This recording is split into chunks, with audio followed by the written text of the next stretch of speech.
Oke, Bang, makasih nih Bang waktunya malam hari ini. Bang, terkait kemarin akhirnya Densu mengeluarkan news segala unek-unek nih kepada si DJ itu. Gimana sih Bang sebenarnya akhirnya kronologisnya akhirnya memutuskan untuk laporan? Ini kan kasus sudah agak lama ya Bang. Gimana Bang? Jadi ini kan sebetulnya kasus yang sudah, ini luka lama yang dibuka kembali lah. Sudah berjalan hampir 10 tahun. Ya kan?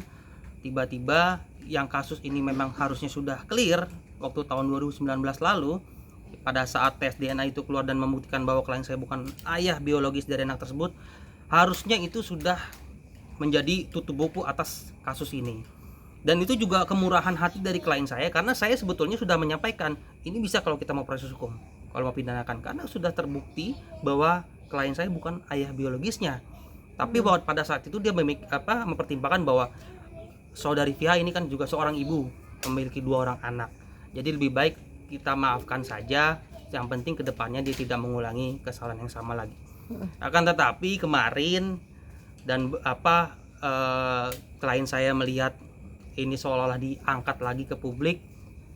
Ini kan kita bisa menilai apa sih yang dicari, ada maksud apa. Sedangkan itu sudah jelas lembaga yang sangat kredibel mengeluarkan hasil tes yang terbukti 0% klien saya bukan ayah biologis dari anak tersebut.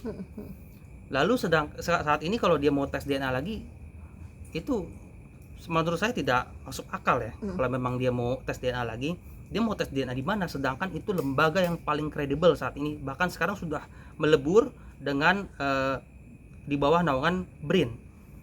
Jadi kalau memang dia mau mengungkit ini ke publik lagi, saya rasa klien saya juga tidak bisa mentolerir atas perbuatannya itu. Oke, Bang, akhirnya kemarin prosesnya seperti apa sih Bang? Pemilihan rumah sakit dan lain-lain itu memang ada berbicara di kedua belah pihak kah, dari Densu dan si DJ ini? Itu sudah clear, disetujui oleh kedua belah pihak mencari lembaga yang paling bagus di republik ini untuk menguji hasil menguji DNA itu. Itu disepakati bersama. Bahkan waktu hasilnya keluar, itu harus ada saksi dari dua belah pihak, baru dokternya mau membuka hasil tes itu. Diketahui saksi dan Densu menyuruh dia yang membuka pertama. Oh, DJ-nya ini Iya. Begitu. Jadi kalau memang dia merasa ini harus tes DNA lagi, ini mengada-ngada dan hanya mencari masalah. Makanya pada saat kemarin dia membuka kasus ini lagi ke publik, apalagi saat ini dia juga sudah berkeluarga, ada istri yang perasaan harus dijaga dan juga perasaan keluarganya, saya rasa dia harus menyelesaikan permainan dari saudari Via yang sudah dimulai ini. Jadi, ada rasa sakit hati nggak sih Bang dari Bang Densu sendiri, mungkin cerita ke Abang? Tentu. Jadi saya kan tahu ceritanya udah lama ya, saya berteman sudah lama dengan Densu. Dia menyampaikan dulu pada saat 6 tahun pertama kasus ini mencuat, awal 2013 sampai 6 tahun ke depannya, itu sangat berdampak buat klien saya, baik dari secara ekonomi dan sebagainya. Dia sulit mendapatkan pekerjaan. Bahkan ini saya buka nih di acara ini, dia sampai mau jadi waiter. Dia sampai mau jadi waiter loh.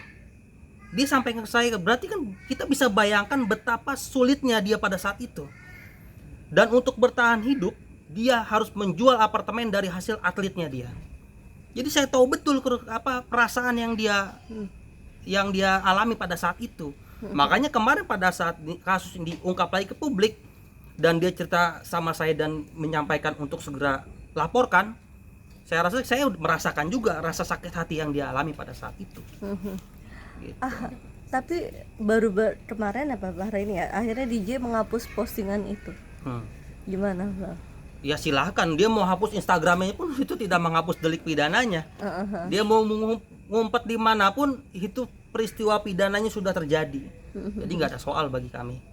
Ini sudah bentuk ketegasan untuk kita memberi pelajaran kepada orang tersebut untuk menghentikan pencemaran nama baik yang dilakukan dan juga fitnah yang dilakukan kepada klien saya. Ini pelajaran untuk dia. Jadi dan itu kita juga mau edukasi ke masyarakat. Ini kita negara hukum, nggak bisa main-main dan sembarangan seperti itu, menuduh orang tidak berdasarkan bukti seperti itu.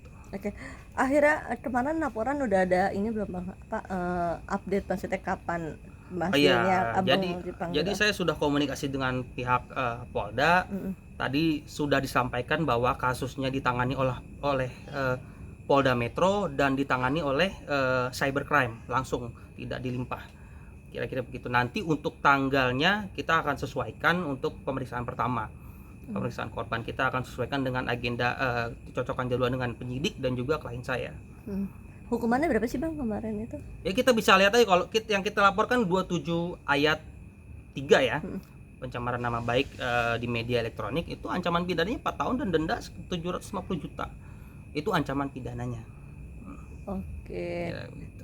Terakhir bang mungkin ada yang mau disampaikan untuk pihak di sana dari pihak Mas Denso sendiri mungkin sebagai teman, sebagai lawyer juga ada yang mungkin sampaikan bang? Ya saya sih ingin menyampaikan bersikap kooperatif lah untuk proses hukum. Dulu kan dia juga laporin klien saya, ya kan, dan ternyata memang kasusnya tidak ini karena mungkin dia tidak mempunyai bukti yang cukup ya sampai itu kasusnya dihentikan. Saya tidak tahu juga, tidak ngecek juga. Cuma yang pasti dari 2013 sampai sekarang tidak ada kemajuan.